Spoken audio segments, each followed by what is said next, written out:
Ya, di sini adalah gambar mesin CT scan. Yang ini, yang berbentuk ring adalah gantry. Jadi gantry ini sangat penting pada mesin CT scan karena berisi tabung sinar X dan juga detektor. Jadi tabung sinar X dan detektor ini akan berputar mengelilingi pasien, tergantung dari seberapa cepat waktu penyinarannya ya. Kemudian di tengah di sini, di dalam gantry ada yang dinamakan bore dan juga patient table. Nah, patient table ini pada dasarnya bisa dinaikkan, kemudian digeser ya ke dalam untuk menentukan sentral pasien, bagian isosenter pasien. Kemudian kita akan masuk pada gambar CT. CT image yaitu gambar yang dihasilkan oleh penyinaran CT scan.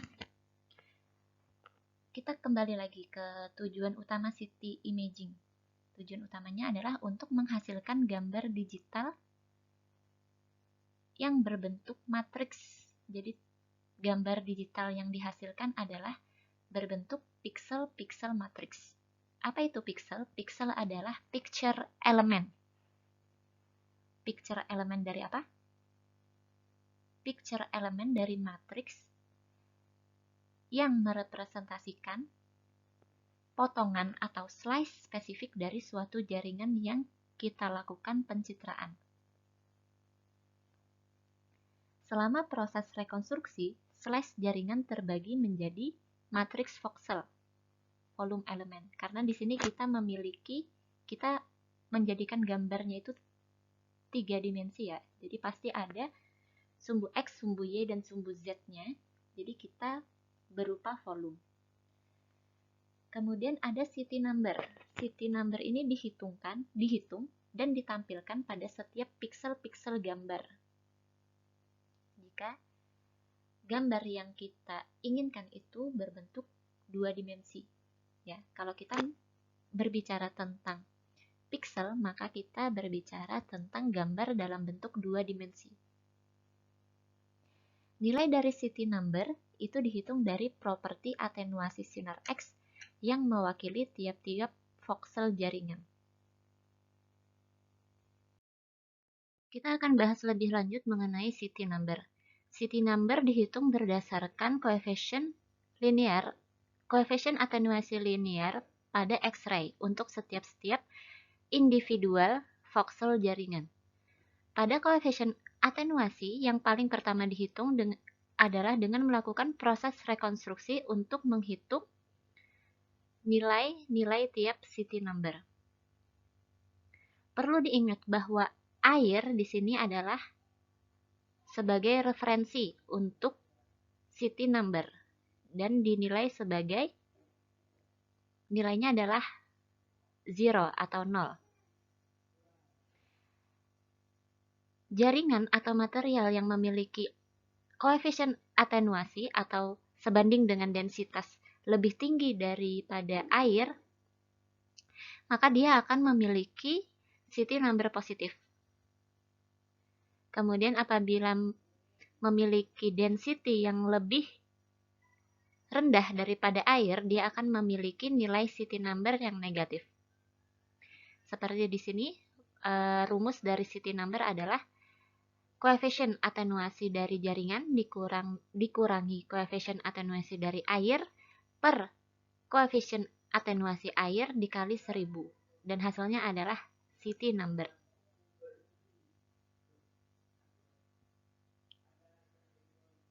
Atenuasi X-ray itu berdasarkan daripada densitas dan nomor atom suatu material, seperti yang telah kita bahas di awal tadi. Dan juga bergantung kepada energi dari sinar X tersebut. Untuk pencitraan CT dengan kV tinggi, seperti 120 kV sampai 140 kV, sebuah filtrasi digunakan, heavy beam filtration. Ini akan mengurangi efek fotolistrik yang terjadi pada material begitu dikenai oleh sinar X. sehingga city number akan ditentukan dari densitas jaringan atau material. City number juga disebut Hounsfield unit. Selanjutnya kita akan membahas sedikit tentang generasi CT scan. Jadi generasi CT scan yang paling early itu adalah jenis CT scan yang seperti ini. Jadi di mana tabung sinar X dan detektor itu hanya berjumlah satu pasang. Kemudian sinar X dan detektor ini akan bergerak translasi untuk mengcover seluruh tubuh pasien. Kemudian yang kedua adalah Van Beam projection.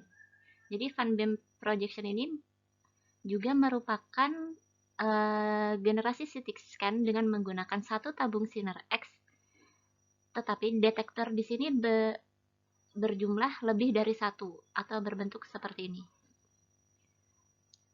Hal ini disebabkan karena sinar X yang dikeluarkan oleh tabung sinar X pada Van Beam X-ray itu tidak seperti generasi CT scan pada generasi pertama CT scan ini, yang mana sinar X yang dikeluarkan adalah parallel beam. Tapi yang Van Beam ini merupakan convergence beam. Jadi bentuk sinar X-nya tersendiri adalah konvergen atau menyebar. Kemudian yang ketiga adalah cone beam CT scan.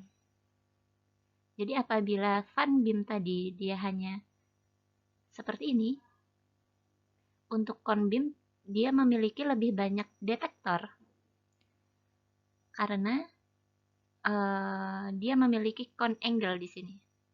Cone angle adalah sudut yang dibentuk untuk mengcover sumbu Z. Algoritma untuk cone beam reconstruction digunakan untuk seluruh CT scan yang menggunakan multi detektor CT.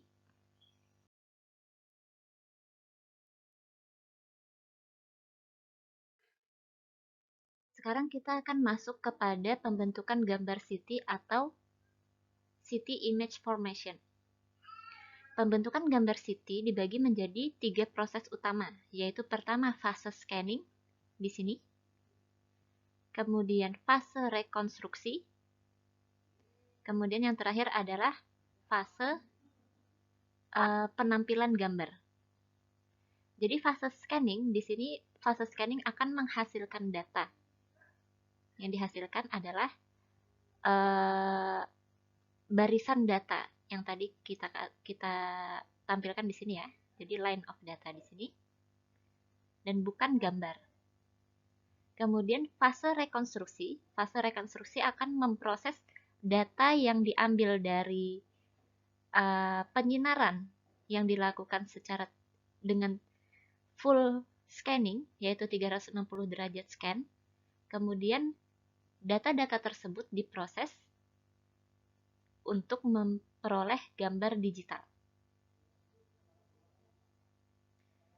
Kemudian gambar digital ini akan diubah lagi menjadi data analog sehingga akan menghasilkan gambar yang dapat dilihat bentuknya. Karena apabila kita hanya mendapatkan gambar digital, maka ya gambar tersebut hanya akan berupa angka-angka saja. Tapi ketika sudah dikonversi menjadi analog lagi, maka kita akan bisa menghasilkan gambar yang sudah berupa struktur jaringan. Ya, pada fase scanning, tabung sinar X pada Van Beam berotasi mengelilingi tubuh. Kemudian intensitas radiasi sinar X yang melewati tubuh untuk tiap-tiap sinar diukur dengan menggunakan detektor. Tentunya yang diukur adalah sinar yang diteruskan.